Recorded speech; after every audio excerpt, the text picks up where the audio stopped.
శాస్త్రి గారు చాలా రోజుల క్రితం మన మన ఫ్రెండ్ చైతన్య ప్రసాద్ గారు లేరండి, లిరిక్ రైటరు. ఆయనతో నేను సరదాగా ఒక పద్యం రాయమన్నాను. షేక్ హ్యాండ్స్ మీద పద్యం రాయండి, మనం తెల్లారేస్తే కొత్త వాళ్ళని కలిసినప్పుడు meet mister so and so అంటే షేక్ హ్యాండ్ ఇస్తాను వెంటనే, దాని మీద ఒక పద్యం రాయండి అని అడిగితే ఆయన రాత్రి అంతా కూర్చుని రాసి తీసుకొచ్చారండి. సరదాగా మీకు అది వినిపిద్దామని. తలలోన పొలుసులై జిలపెట్టు చుండ్రును గోరార హాయిగా గోకు చేయి.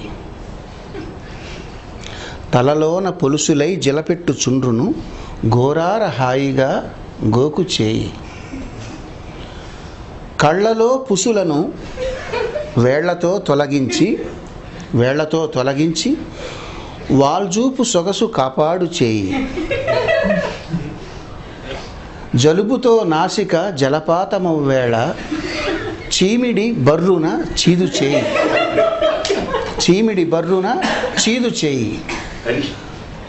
ముక్కులో కొలువైన పొక్కుల్ని నేర్పుగా కెలికి వెలికి వలుచు చేయి. ముక్కులో కొలువైన పొక్కుల్ని నేర్పుగా కెలికి వెలికి వలుచు చేయి. చెవిలోతులో చేరిన గులిమిని చిటికెన వేలుతో చెనకు చేయి. గజ్జలో కొలువైన ఘనమైన మట్టిని గజ్జల సందులో ఘనమైన మట్టిని నలుగు పెట్టిన ఎట్లు నలుపు చేయి. కురుపుల గాయాల దురదల్ని కడతేర్చ బరయంచు బరకు చేయి. మలమూత్రముల కంపు చెలరేగిపోకుండా పుడిసెడు నీళ్లతో కడుగు చేయి. లేదా అమెరికా వాళ్ళైతే టిష్యూ పేపరుతోన తుడుచు చేయి.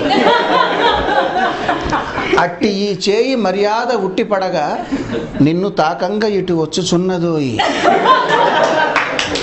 ఎవని చేతిలో ఏముందో ఎవరికెరుక, 1000 రోగాల పుట్ట ఈ చేయి కనుక.